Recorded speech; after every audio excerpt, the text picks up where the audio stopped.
ha llamado a nosotros a ser unidos. Yo no sé si tienen hijos, varios hijos. A veces los hijos le preguntan, ¿cuál es el privilegio? ¿Cuál es el privilegiado? ¿Cuál es el que amas más? Nosotros sabemos por sí con mi mamá ama más a Richard que a mí. No, una broma. Mi mamá ama a todos igual. Y yo le decía una vez a mis hijas, yo no puedo amar un dedo más que el otro, porque los dos pertenecen a la misma mano. Así que son preguntas diferentes, todos los amo. Y en el libro de Romanos nos habla del capítulo 12, del versículo 1 al 8, como una introducción. Dice, así que hermanos, os ruego. Aquí es el apóstol Pablo diciéndole a los romanos en Roma, diciéndole en una carta, porque todavía no había visitado, y le dice, les ruego por la misericordia de Dios. Esa expresión que decimos nosotros, por amor a Dios, haz tu tarea. Por amor a Dios, anda a dormir, duerme. Por amor a Dios, son expresiones. Pablo le dice a la iglesia, así que hermanos, ruego por la misericordia de Dios que presentéis vuestros cuerpos en sacrificio vivo, santo, agradable a Dios, que es vuestro culto racional. No os conforméis a este siglo, sino transformados por medio de la renovación de vuestro entendimiento, para que comprobéis cuál sea la buena voluntad de Dios, agradable y perfecta. Digo pues, por la gracia que me es dada a cada cual que está entre vosotros, que no tenga más alto concepto de sí que el que, perdón, se me fueron las luces, que no tenga más alto concepto de sí que el que debe tener, sino que piense de sí con cordura, conforme a la medida de fe que Dios repartió a cada uno. Porque de la manera que en un cuerpo tenemos muchos miembros, pero no todos los miembros tienen la misma función. Así nosotros, siendo muchos, somos un cuerpo en Cristo, y todos miembros los unos de los otros, de manera que, teniendo diferentes dones, según la gracia que nos es dada, si el de profecía, úsese conforme a la medida de la fe, o si de servicio, en servir, o el que enseña, en la enseñanza, el que exhorta, en la exhortación, el que reparte, con liberalidad, el que preside, con solicitud, y el que hace misericordia, con alegría. Ese libro de Romanos, algunas Biblias tienen un título. En los originales no existían los títulos. Los títulos fueron puestos para nosotros poder entender un poco mejor y llevar un orden de la lectura. No habían capítulos, no habían versículos, era de largo, los pergaminos. Y dice deberes cristianos. Y esto es una palabra para la iglesia, para los hijos de Dios. Es una enseñanza que nos da. Y yo resumo lo que hemos leído con 5 puntos. 1, que nos presentemos en totalidad con nuestro cuerpo vivo en sacrificio para el Señor. El segundo, que no nos conformemos a este mundo, sino que renovemos nuestro entendimiento para poder nosotros conocer cuál es la buena voluntad de Dios hacia nosotros. Tercero, que somos un cuerpo. Cuarto, que tenemos dones. Todos tenemos dones. ¿Cuántos hijos de Dios hay acá? Todos somos hijos de Dios, los que hemos creído en Jesucristo, aceptado y confesado con nuestra boca que Jesús se levantó de los muertos. Por lo tanto, tú tienes un don, hay un propósito en ti, un regalo de Dios que Dios ha depositado. Y la última, no presumamos. No presumamos de que yo soy superior a alguien, que yo me creo. No sé si ha visto, ha conocido en el trabajo, en la calle, en la escuela, en la calle, en las casas, esas personas que son presumidas, que se creen mejor que otros, que caminan como a 1 centímetro del nivel del piso, que miran así con soberbia, de arriba hacia abajo. Es feo, es horrible. Cuando se llevan ellos mismos la gloria, el presumir. Y basado en esa palabra presumir, el presumir es el peor enemigo que podemos tener nosotros. Y como seres humanos, todos tenemos algo de ego en nosotros. Hay algo de soberbia en nosotros, en el ser humano. La misma gente lo puede poner a uno en posiciones o en lugares donde uno no se merece. Ah, que tú eres lo máximo, Pedro. Nadie hace ese trabajo que hiciste tú como lo haces tú. Y uno tiene que tener un medidor para no exaltarse y subirse. Y decirle, gloria a Dios que me dio la capacidad de poder hacer eso. Porque no eres tú, es Dios en ti. Pero somos muy fáciles. Yo dudo que y esto mi pensamiento, que algún pastor haya empezado la obra para hacerse rico. Y si alguno ha querido empezar la obra para empezar rico y empezó una iglesia, quizás lo único que se llevó fue dolores de cabeza y quizás renunció porque no es fácil. Que quizás en el crecimiento de la iglesia, en el crecimiento de las finanzas, en el crecimiento del ego, de la multitud, la gente, el lugar, quizás su corazón fue transformado, cambiado y se desvió. Sí puede ser. Pero que haya empezado para hacerse rico, no creo. Creo que los políticos, muchos han empezado porque quieren algo mejor en el país. Pero desafortunadamente se han encontrado con otras personas o con dinero fácil poder encontrar dinero y su corazón se ha desviado. Y es eso en la carne de nosotros que nos pasa. Vemos en Eliseo con su Giesí, que era el que lo cuidaba. Su corazón se desvió por el dinero. Por eso dice la Biblia, la raíz de todos los males es el amor al dinero. El tener dinero no es malo, es el amor al dinero. Y ese ego, que es que nosotros necesitamos reconocimiento, que me creo superior a otra persona, es un gran problema. Y tengo una reflexión que hace tiempo lo compartí con algunos líderes de la iglesia, pero me gustaría leerle a la iglesia esta reflexión y que me preste bastante atención en esta reflexión. Dice que hubo en la carpintería una extraña asamblea. Las herramientas se reunieron para arreglar sus diferencias. El martillo fue el primero en ejercer la presidencia, pero la asamblea le notificó que debía renunciar. La causa: hacía demasiado ruido y se pasaba el tiempo golpeando. El martillo reconoció su culpa, pero pidió que fuera expulsado el tornillo. Había que darle muchas vueltas para que sirviera de algo. El tornillo aceptó su retiro, pero a su vez pidió la expulsión de la lija. Era muy áspera en su trato y siempre tenía fricciones con los demás. La lija estuvo de acuerdo con la condición de que fuera expulsado el metro, pues se la pasaba midiendo a los demás como si él fuera perfecto.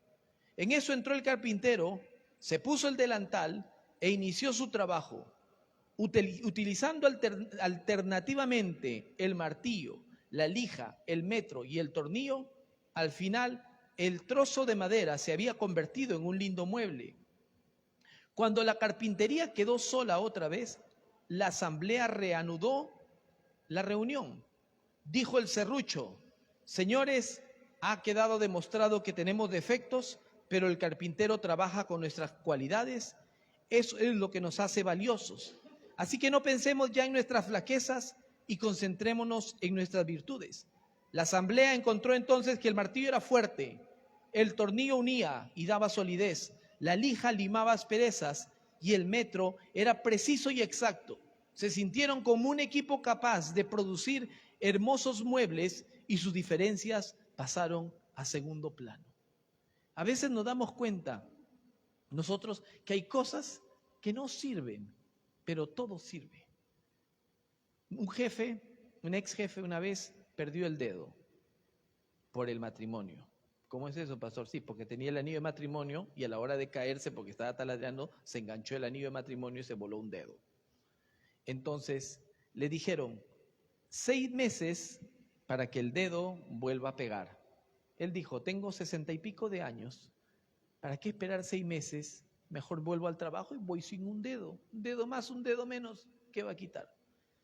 Y después se arrepintió, porque dijo: me fui a comprar algo a la tienda y cuando me dieron el cambio y cerré la mano, las monedas se caían por el hueco que había donde no había un dedo.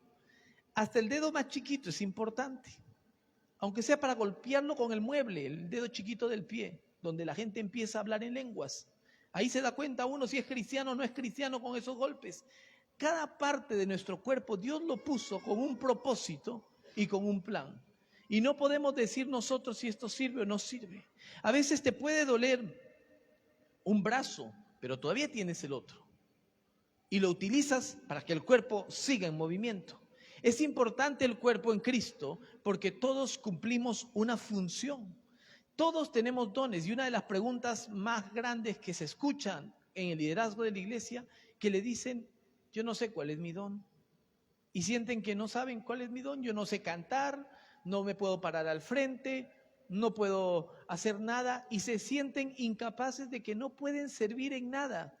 Pero déjeme decirte, cuando el apóstol Pablo le escribe a los romanos, les habla acerca de los dones que Dios nos ha dado a cada uno de nosotros. Si es de profecía, úsese según la medida de fe para profetizar, pero también el de servir para poder servir. Todos tenemos dones. Ahora es ponerlo nosotros en obra en el ministerio. Nosotros como padres, cuando el niño es pequeño, te ve como un superhéroe, porque te ve como una roca fuerte. Cuando va creciendo, su mente empieza a cambiar. Cuando son mayores, después dicen, quiero tomarme un café con mi papá y poder hablar.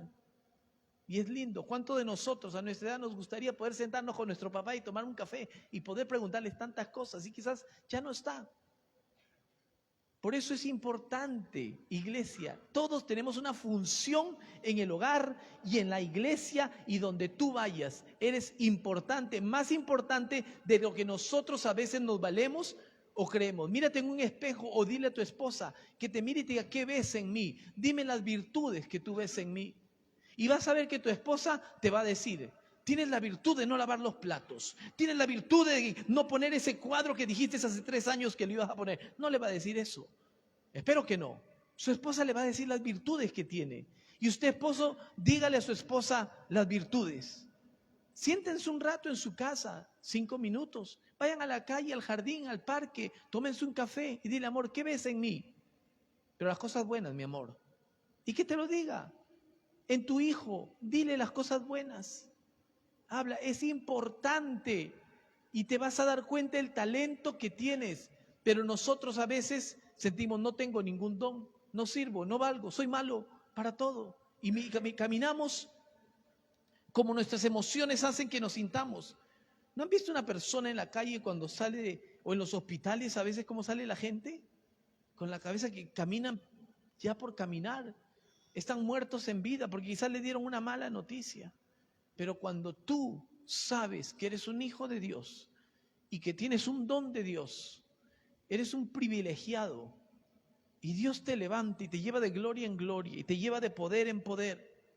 Y la Biblia, quizás la iglesia debate, que son los 7 dones del Espíritu Santo. Otro dice que son 9, basado en Corintios 12, y hay un debate y se olvidan de lo principal. La verdad que hay varios dones del Espíritu Santo. No solamente es el predicar, no solamente es el don de sabiduría, de conocimiento, de orar por los enfermos, el don de fe, no solamente eso. Hay una diversidad de dones que hay. En cada uno de los presentes hay un don de Dios para que el cuerpo marche adelante y crezca.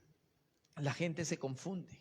Y quiero que me acompañe al libro de Hechos, capítulo 9, donde vamos a ver 2 escenarios de personas que son protagonistas aquí. Hechos 9, versículo 36. Me da un fuerte amén si lo tiene. Hechos 9, 36. Y como no dijeron amén, yo, sí hay, entonces lo encontraron. Hechos, dice en el capítulo 9, verso 36, había entonces en Jope una discípula llamada Tabita, que traducido quiere decir Dorcas. Esta abundaba en buenas obras y en limosnas que hacía. Y aconteció que en aquellos días enfermó y murió. Después de lavada, la pusieron en una sala.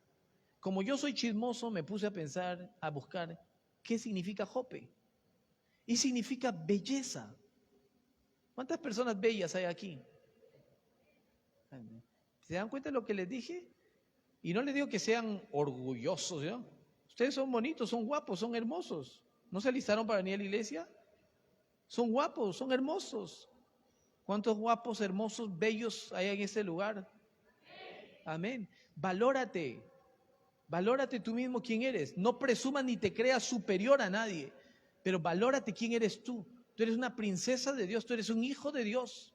Y donde tú vayas al trabajo, que el trabajo que sea, anda con alegría y con gozo. Cuando vayas a cocinar, cuando vayas a limpiar, cuando vayas a arreglar tu auto, cuando vayas a lavar algo, mover todo lo de dormir, hazlo con gozo y con alegría como para el Señor. Tú eres un hijo, una hija de Dios. Jope significa belleza. Y ese lugar era un puerto, una ciudad principal. Era por donde llegaban para poder entrar a Jerusalén en ese puerto. Por ahí fue donde llevaron la madera del Líbano para construir el templo. Jope era una ciudad importante. Entonces una ciudad hermosa, una ciudad importante. Y en ese lugar no había una mujer cualquiera, había una discípula, una hija de Dios. Y mire, quiero que vaya añadiendo todo esto a su mente. Soy bello, soy bella, soy hermoso, soy hermosa, soy importante, soy valioso. Y en todo esto soy una discípula, soy un discípulo. Hay una diferencia entre ser creyente y ser discípulo. Una gran diferencia. Creyente, hay muchos que creen en Dios, pero están apartados, están fuera. Discípulo es el que Jesús nos dijo, y haced discípulos enseñándole que guarden las cosas que yo les he enseñado. Le dijo, yo estaré con vosotros hasta el fin del mundo, y le da la gran comisión. Discípulo es el que sigue a Cristo. Por eso se nos llama cristiano. Esta mujer era una cristiana, una discípula en una ciudad principal, y el nombre de esa mujer era Tabita, que es Dorcas. ¿Y qué significa Dorcas? Tabita. ¿Y qué significa Tabita? Gacela, que es un animal, y me puse a buscar la gacela, un animal ágil, rápido, y resiste las condiciones ambientales muy duras. O sea, como discípulos, Dios nos ha dado a nosotros la sabiduría, nos ha dado el poder. Dice que nos presentemos en 2 Romanos 12, que nos presentemos en sacrificio vivo nosotros, que esto es agradable a Dios, para poder nosotros conocer cuál es la buena voluntad de Dios. ¿Cómo voy a conocer la buena voluntad de Dios si yo no leo la Biblia? ¿Cómo voy a conocer la buena voluntad de Dios si no busco el rostro de Dios? ¿Cómo voy a conocer la buena voluntad de Dios si quiero vivir en la carne y no vivir según los mandamientos, según lo que Dios me dice que yo viva? ¿Cómo le puedo decir, Señor, ¿dónde estás? El Señor te va a decir, yo estoy aquí, ¿dónde estás tú? Y podemos responder nosotros en ese lugar donde estamos, quizás mirando páginas incorrectas de las redes sociales, o ahí mirando cosas obscenas o hablando cosas incorrectas, y decirle, acá estoy, Señor, ¿no me ves? Se nos caería la cara de vergüenza si Dios nos hablara y nos respondiera según la pregunta que le hacemos, ¿dónde estás tú? Y dice, yo estoy aquí, al frente tuyo, al lado tuyo, porque yo te amo, pero yo no quiero que estés haciendo lo que tú estás haciendo. Porque tú eres mi hijo, eres bello, eres bella, eres hermoso, eres importante, eres ágil, te he dado sabiduría, te he dado dones. ¿Y qué quiere el enemigo? Que apagar esos dones. Quiere verte triste, quiere verte apagado, no quiere que progreses, no quiere que prosperes, no quiere que utilices esos dones que Dios te ha dado. Eso es lo que hace el enemigo, viene a robar, matar y destruir, pero Dios vino a darte vida y a darte vida en abundancia, iglesia. Verso 38. Y como Lida estaba cerca de Jope, y acá aparece el otro protagonista de esta historia, y como Lida estaba cerca de Jope, los discípulos, oyendo que Pedro estaba allí, le enviaron 2 hombres a rogarle, no tardes en venir a nosotros. Levantándose entonces Pedro, fue con ellos, y cuando llegó, le llevaron a la sala donde le rodearon todas las viudas, llorando y mostrando las túnicas y los vestidos que Dorcas hacía cuando estaba con ellas. Acá vemos nosotros un escenario completamente triste, un funeral, un velorio, lleno de lágrimas, donde todos están llorando, recordando las cosas buenas que hacían ahí. ¿Han visto cuando va hasta los más malos, cuando van, ay, qué bueno que era?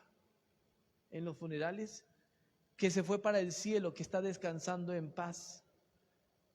¿Verdad estará descansando en paz? No va a entrar uno en un lugar de esos a decirle o a predicar. Es difícil, pero había un ambiente horrible, un ambiente de tristeza, un ambiente de que qué buena que era Dorcas. Y había una exposición de vestidos ahí que ella había hecho. Este vestido me lo hizo ella, este jumper me lo tejió ella a mano. Y empezaban a hablar de las cosas buenas que ella había hecho. Para reconocer a alguien, dicen por ahí, hay que reconocerlo en vida, no en muerte. ¿Cuándo vamos a reconocer nosotros? Con nuestros hijos, con tu esposo, con tu esposa, con tu padre, tu hermano, con tu amigo. Vivimos en una ciudad muy rápida. Te despiertas y cuando menos piensas ya llegaste y está oscuro y te acostaste y te despiertas al día siguiente y a trabajar. Y si no somos prudentes, Y si no sabemos manejar nuestro tiempo, podemos caer nosotros en un cansancio, un adormecimiento espiritual, cansancio físico, enfermedades. Acá nosotros como extranjeros en esta nación, muy pocas personas, aparte de los jóvenes se divierten un poco más, van al cine, juegan crazy golf, se van de paseo, hacen más, juegan bowling y se van a pasear. Pero la mayoría de personas mayores que vinieron con una mentalidad trabajar, han descuidado el irse a tomarse un café con una amiga y poder conversar. Y si lo han hecho, qué bien la pasan o no la pasan bien. Yo la paso bien, me gusta hablar, y más si me dejan hablar. Porque hay personas que hablan un montón y no lo dejan hablar y uno dice, ¿a qué horas para? Porque uno también quiere compartir, ¿sí? Y ese cuando me llaman amigos, dice por 5 minutos, yo sé que esos 5 minutos no van a ser 5 minutos, pero la paso agradable, es una buena terapia. Somos un cuerpo en Cristo. Y yo no les estoy predicando esto para decirle, trabajen en la obra, trabajen en ustedes mismos, porque es importante que el cuerpo esté sano, que el cuerpo reconozca quién es Cristo en nosotros, que lleves una vida agradable delante del Señor. Y hay que reconocer siempre en vida. Una vez muerto dicen, qué bueno que fue. A veces lo sacan a uno del trabajo y ahí se dan cuenta qué bueno era uno en el trabajo, la falta que hacía. O quizás tu ex dice, qué buena que era ella, qué bueno que era él, no me había dado cuenta. Y nos ponemos a pensar a veces, no valoramos nosotros. Hay un pintor famoso llamado Van Gogh, es un famoso, ¿no? Sus cuadros y todo. ¿Saben cuándo se hizo famoso? Cuando él murió. Que hay mucha gente, busquen ustedes cuántas personas se han hecho famosas después de muerto. Escritores que se leen libros y han agarrado todo lo que había escrito y se han hecho famosos después de que ellos murieron. Tú estás en vida y si morimos, me voy con Cristo, como dijo Pablo. Pero si estoy aquí en vida, predico el Evangelio y vivo feliz. Vive alegre, iglesia, vive gozoso. Cristo vive en ti. No estés pensando en los problemas que pasaron hace 5 años atrás, en los problemas que estás pasando en el momento, o no estés preocupado del mañana, que qué será mañana. Dice la Biblia, todo tiene su propio afán, cada día tiene su propio afán. No te preocupes qué voy a comer, qué voy a vestir, porque Dios tiene control. A veces nosotros estamos, pero no hay para pagar la renta mañana, pero ya Dios preparó algo que mañana te paga el que te debe, el que nunca te contestó, el que se desapareció por años, o el gobierno quizás dice pagaste demasiado impuesto y te aparece un pago extra y dice, ¿y esto de quién es? Y tú dices, y yo anoche estuve preocupado y no pude dormir pensando en esto. Si Dios tiene control hasta de las palomas y vuelan en libertad y se alimentan bien, cuánto más nuestro Padre Celestial de nosotros sus hijos. Por eso se producen las enfermedades de la ansiedad, preocupado del mañana. Despreocúpate. Es fácil decirlo, sí, yo sé, porque has tenido quizás una infancia o algo causó un problema en tus emociones que ha dañado tu presente y estás preocupado del mañana. Porque a veces nosotros como padres afectamos a los niños diciéndole, ¿no entiendes que no hay plata? Y entonces el niño entra en un estado de preocupación. Y dice, no hay plata. ¿Y qué vamos a hacer mañana? Pero ¿por qué no miras la fe de ese niño? Nunca me voy a olvidar de mi hija. Cuando yo le dije, me dijo, vamos al McDonald's. Y dije, no tengo plata, hija. Y me dijo, yo tengo, yo pago. Uf. Y sacó 2 peniques. Y no tenía ni idea lo que era el dinero. Era muy pequeñita. Pero me enseñó su fe. Y Marcos 10:14 dice que seamos como niños, dejad a los niños venir a mí y no se los impidáis, porque los discípulos decían, fuera de acá, sal de aquí. Los pateaban, los empujaban, no molesten al maestro. Dejadlos venir a mí, no se los impidáis, le dijo Jesús, porque de ellos es el reino de los cielos. Los niños se tiran en fe. Tú agarras un bebé, ahorita le vamos a decir a Carlos que traiga a Mateito y que me lo tire, así va que el niño se va a estirar los brazos y yo lo voy a agarrar en el aire, porque tiene una fe. No, obviamente está muy pequeño, pero un niñito de 1 año, tú le dices, se tira. Ahora le voy a decir a Walter que se pare allá y se tire, a ver. Va a empezar a dudar si lo voy a agarrar. Lo voy a agarrar, pero nos vamos a caer los dos. Verso 40, y con esto concluyo, y ahora sí, con esto concluyo de verdad, como no como la mentira de los pastores que con eso concluye, no concluye. Verso 40, Y le voy a, para terminar, le voy a decir a los hermanos de la alabanza que pasen adelante. Dice el verso 40, entonces sacando a todos, Pedro se puso de rodillas y oró, y volviéndose al cuerpo dijo, Tabita, levántate. Y ella abrió los ojos, y al ver a Pedro se incorporó, y él dándole la mano, la levantó. Entonces llamando a los santos y a las viudas, la presentó viva. Esto fue notorio en toda Jope, y muchos creyeron en el Señor. Yo le invito a la iglesia a que nos pongamos de pie, porque en esta historia, en ese escenario, resucitó. Biológicamente ella había muerto, ya estaba muerta ella, pero resucitó. Pero espiritualmente, nosotros quizás alguien mató nuestros sueños, o nosotros mismos quizás nos creímos inservibles, que no podemos hacer algo y que no valgo. Sí vales, vales la sangre de Cristo y no eres casualidad. Hay un propósito y hay un plan de Dios para cada uno de nosotros. Al comenzar, empecé leyendo Romanos, que nos presentemos vivos en cuerpo y en totalidad, y que sigamos a Cristo y que renovemos nuestro entendimiento para conocer la voluntad de Dios. Dios no quiere una parte, no quiere un pie por un lado y el otro pie por otro lado. No quiere que hoy digas una cosa y mañana es otra cosa. Un brazo por un lado, un brazo por otro. Cuando a uno le duele la rodilla o se ha lesionado una pierna o un músculo, sigue caminando, cojea, pero camina. Por ahí alguien dijo, corre. Y si no puedes correr, camina. Y si no puedes caminar, gatea. Y si no puedes gatear, arrástrate, pero sigue adelante.